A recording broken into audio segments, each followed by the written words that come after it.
Hi, it's Pastor Andy with Wednesday's discipleship video, and today I want to talk about vision. Not our vision and my lack of vision when I take off my glasses, but vision of the future.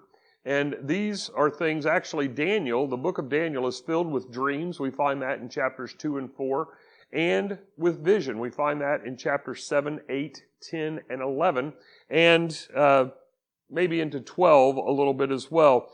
And some of those visions have already come to pass. Some are still in the future. And in fact, in next week's discipleship videos, we're going to be talking about Daniel chapter 11 and how that has already been fulfilled very, very specifically. The words of Daniel 11 we can see in our history books very, very specifically. Now, some of the images that Daniel saw were quite frightening. Others might seem straightforward in some ways to us as we reflect backwards. But in that day, for Daniel, they must have been mind-boggling. But one of these particular visions, or at least a part of one of these visions, must have inspired absolute awe.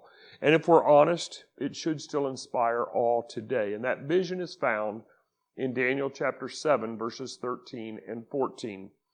The vision in mind comes immediately after Daniel's vision of the four beasts, if you're familiar with that. Now, these four beasts represents the kingdoms of the earth from the time of Daniel, which, according to how many understand it, are still at work because although the Roman Empire has fallen, the fourth of those beasts, even though Rome has fallen as an empire, its characteristics, such as its law, the idea of the republic and such, still carry forward today.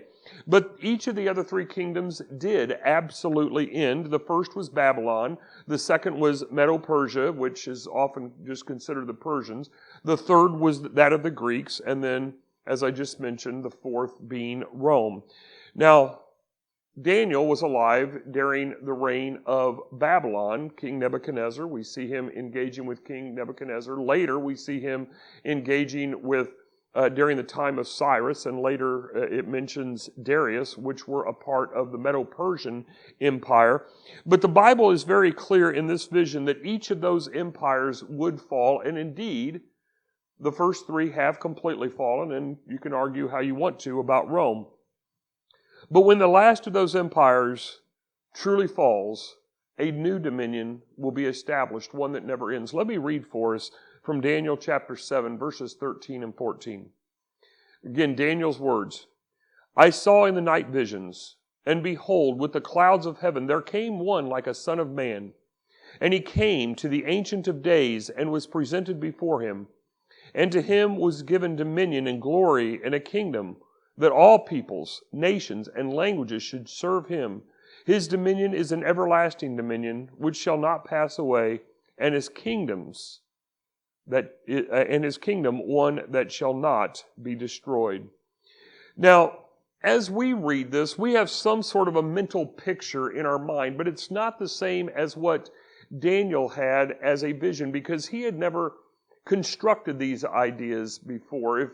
If you've sat in a church service around Easter, the week before Easter maybe, we hear the idea of Jesus quoting these very words. And so we have pictures, right, of Jesus sitting on the hillside overlooking Jerusalem. Daniel had none of that. And of course what we have is not accurate from that perspective either, but Daniel saw this man. He saw this man descending within and amidst the clouds. He didn't even know how to describe what he was seeing. It was such an awesome thing. The vision includes God, here stated as the Ancient of Days, and this man then being given authority, given dominion over everything forever. Now, we can see in verse 15, if we go to the next verse, it says he was anxious, and these visions alarmed me. He was especially concerned with the fourth beast, being Rome. And then more visions would follow, and he would be alarmed even further. When we get to Daniel chapter 8 and then into Daniel 9, we see that he is praying in part because of these visions, in part because of the people of Israel. And the prayer was answered with even more visions and the visit of an angel. Likely it was Gabriel. But that vision of the man coming on the clouds, what a vision that must have been. And Jesus, as he was about to be turned over, while Jesus was on the earth, and he was about to face that just horrific death, while he is on trial and is about to be given over to the fourth beast, as Daniel saw it, that beast of Rome, Jesus quoted these same words during that trial, indicating that the earthly powers might prevail at that time, might even prevail in today's world, but ultimately they will not prevail. They will not triumph in the end. Daniel had a vision that was well in advance of his time. It must have been something that captured him. It must have been something that truly brought him to a place of awe. But the vision of that man descending is still in our future too. And for that, for those who are on this earth at that time, when that happens, whether that is tomorrow, whether that is 10,000 years from now, or anywhere in between, or any time longer, we simply don't know. But when that happens, it is going to be an awesome sight for those who are there to behold as well. And when that happens, time will pass, time will end, and eternity will be hastened in. We may not know when, but we do have the promise of what.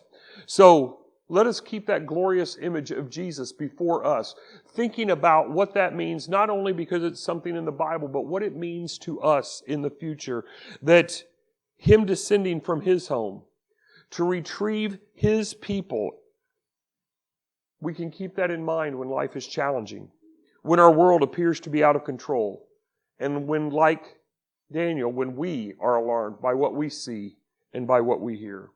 Because God has shown what will be, and that unrealized reality, unrealized, but a reality, should bring comfort to us all.